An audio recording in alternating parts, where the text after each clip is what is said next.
My teenage son won't stop sleeping in. My husband was murdered at work. He managed a gas station. When it was robbed, he cooperated, gave them all the money, and that monster still shot him. The only thing that kept me together was trying to care for our son, David. His father's murder was all over the news. David took it very hard. He was barely talking to anyone. He wouldn't eat. Mostly, he was sleeping. I'd go into his room at 3 in the afternoon, and he'd still be asleep. Before long I got him to a psychiatrist to get on some antidepressants. I prayed that once they were working, I'd have my smiling boy back. But he started sleeping more. Longer. Up to eat breakfast, then right back to sleep. He'd fight me when I tried to wake him up. David, you can't sleep all day. If you want to feel better, you have to get up, get some exercise. You don't understand. I need to sleep. David, please. Dad's there. Honey, we all have dreams. No, he's there. These aren't dreams. I can feel him. I remember everything. He wants me to be with him. We'll talk to Dr. Rossen and get your dosage adjusted. Now get up. I forced him to go on a walk with me. He didn't speak the whole time. That night, I warned him I was setting an alarm for the next morning.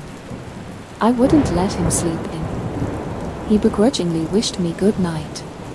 The next morning, he didn't wake up. I shook and shouted, but he was limp, pale. That's when I saw the empty bottle of antidepressants and a note. I want to live with Dad, so I've decided to sleep forever. Sorry, Mom. I kept thinking he would wake up. Even after the ambulance and police came, I kept waiting for the morgue to call to say he woke up. I laid in his bed and cried all night. The sun rose. I was so exhausted. I passed out. It was like I was in a Ghibli movie. Everything was so warm and inviting. I saw my husband and son playing catch with a football.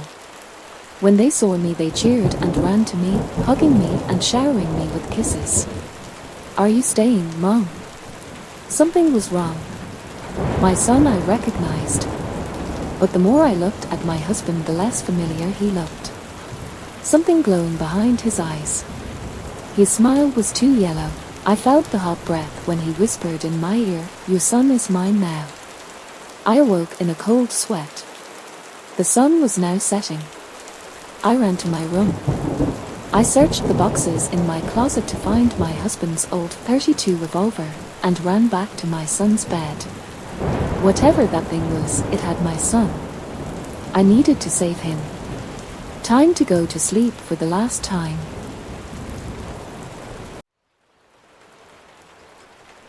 My wife may never fully recover from amnesia. A woman reported missing following a hit and run. The victim was struck by an unidentified car. Bystanders witnessed the woman hit her head on the sidewalk before wandering off prior to ambulance arrival. Presumed to have head trauma, and is likely disoriented and confused. Please contact the Jamestown Sheriff's Department if found. A black and white picture of Jane was neatly placed below the paragraph. You kept the article? Jane asked me with an inquisitive look on her face.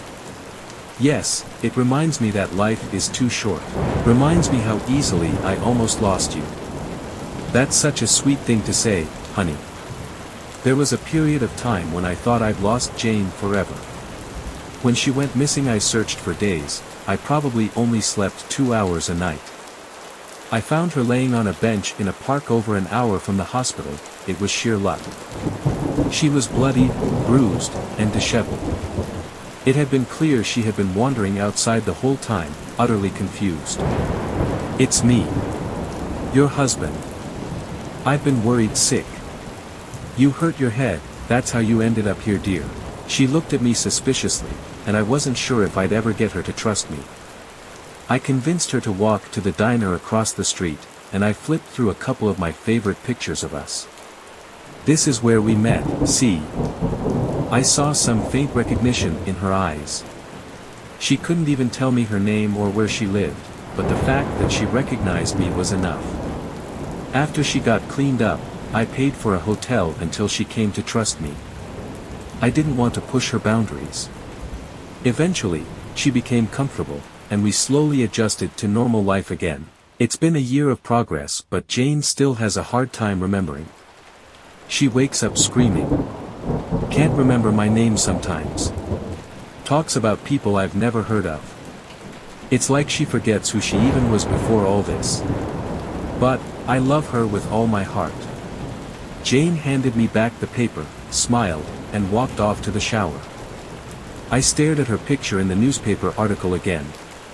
Her beauty has never ceased to amaze me. In college, she never saw me as more than a friend, even though I was in love with her. I tried asking her out at least 5 times without success. I couldn't blame her, she was way out of my league. When I recognized Jane in the paper, I knew life had given me a second chance. Fate brought me to her, and I wasn't going to lose her again. Convincing her was only half of it, I also had to tie up the loose ends. But luckily, a day after her accident, Jane's husband died in a freak house fire. Though there were only a few remains, Jane was presumed dead. After that, no one came looking for her.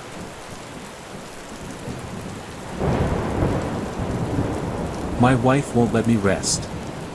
I couldn't sleep after my wife died. Every night I was tormented by visions of her final moments. I tried getting rid of her things.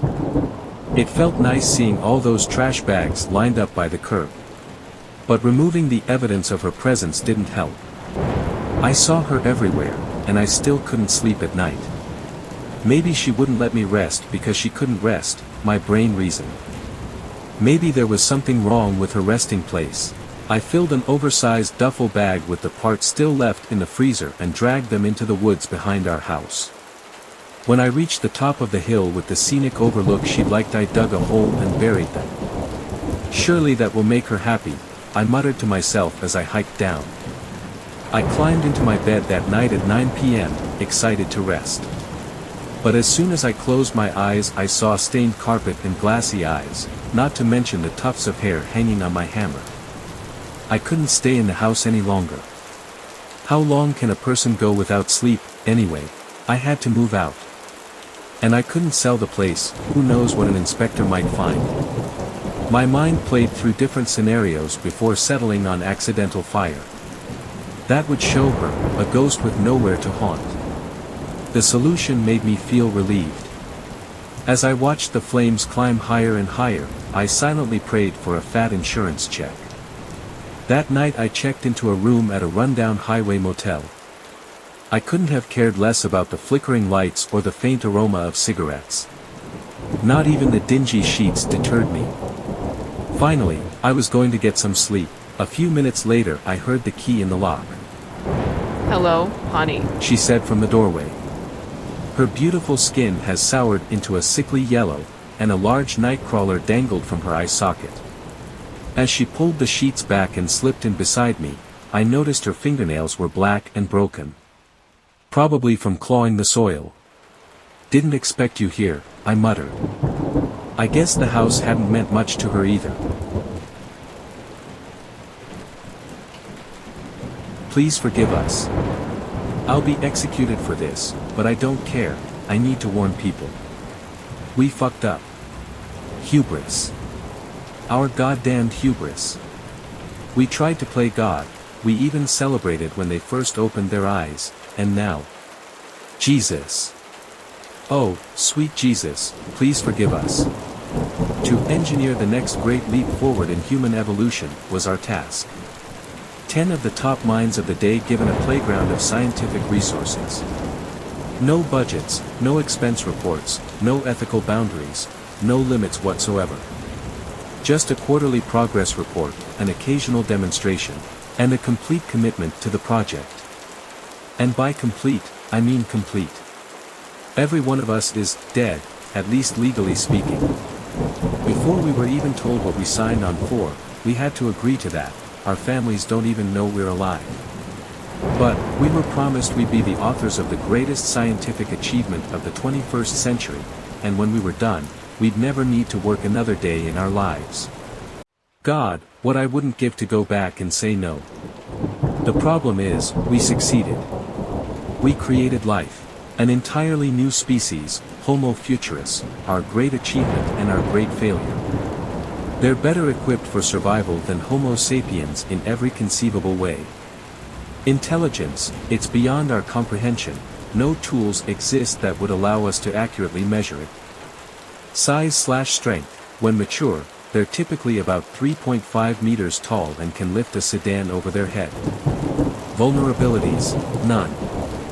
Heat, cold, radiation, projectiles, explosives, illnesses, poisons. Nothing we tested bothered them in the slightest. They don't need food or water or air. Humans are fragile. Futuri, as we call them, are effectively invincible. Personality, none. Personalities and emotions are inefficiencies. Futuri are cold, calculating bastards. Every decision they make is simply based on what will propel their species forward faster. Reproduction, this was our greatest mistake. When you're stuck in a lab working on the same project for 17 years, everything becomes science. You forget the human experience, what it is to be alive, it all becomes numbers. Human mating is messy. It's inefficient, it takes too long to produce offspring, and too long for those offspring to reach maturity. So, we removed it. Futuri can reproduce asexually and reach full maturity in weeks, not years. There are no males or females, they can all make more. Basically, there will be as many of them as they decide. The age of Homo sapiens is over. We're an inefficiency. They see us as nothing more than a barrier to their progress, consuming resources that they could use for their gains. We thought they'd want to work with us on building a better future. But they just want to exterminate us. We've tried to reason with them, but everyone that's talked to them recently has committed suicide. They can toy with the human mind. And there are more of them every day. They'll break containment soon. This is my confession. I'm so sorry.